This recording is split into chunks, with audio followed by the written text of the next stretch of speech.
ম্যাচে সের্গিও বুজেটের ভূমিকা ছিল অত্যন্ত গুরুত্বপূর্ণ। তিনি সেন্টার ব্যাক হিসেবে খেলছেন এবং দলের কৌশলে তার অবদান অস্বীকার করার মতো নয়। মেসির পারফরম্যান্সের একটি স্মরণীয় মুহূর্ত ছিল যখন তিনি একটি দুর্দান্ত শট নেন, তবে সেই শটটি গোলকিপারের অসাধারণ সেভের দ্বারা প্রতিহত হয়। ইনজুরির মধ্যে থাকা সুজারেজের পাসিং দক্ষতা ম্যাচের গতিতে গুরুত্বপূর্ণ ভূমিকা রেখেছে। তিনি মেসির সঙ্গে সমন্বয় সাধন করতে সক্ষম হন, যা আক্রমণে দলের জন্য সহায়ক হয়েছে। ম্যাচের শুরুতেই চার্লট একটি শক্তিশালী আক্রমণ তৈরি করে, যা মেসির দলের জন্য চ্যালেঞ্জ হয়ে দাঁড়ায়। তারা গোলের খুব কাছাকাছি পৌঁছাতেও সক্ষম হয়।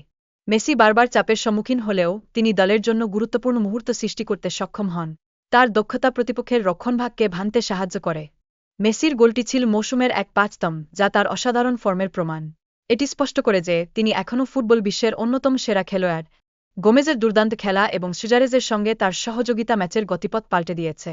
রেফারির গুরুত্বপূর্ণ সিদ্ধান্ত হিসেবে দ্বিতীয় হলুদ কার্ড প্রদানের বিষয়টিও চর্চিত হয়েছে।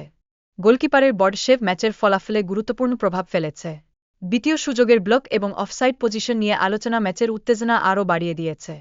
মেসির অসাধারণ পারফরম্যান্সের কারণে মিয়ামির জন্য ম্যাচটি চ্যালেঞ্জিং হয়ে উঠেছিল। খেলোয়াড়েরা সুযোগ তৈরি করতে ব্যর্থ হওয়ায় তাদের হতাশা স্পষ্ট হয়ে পড়েছে।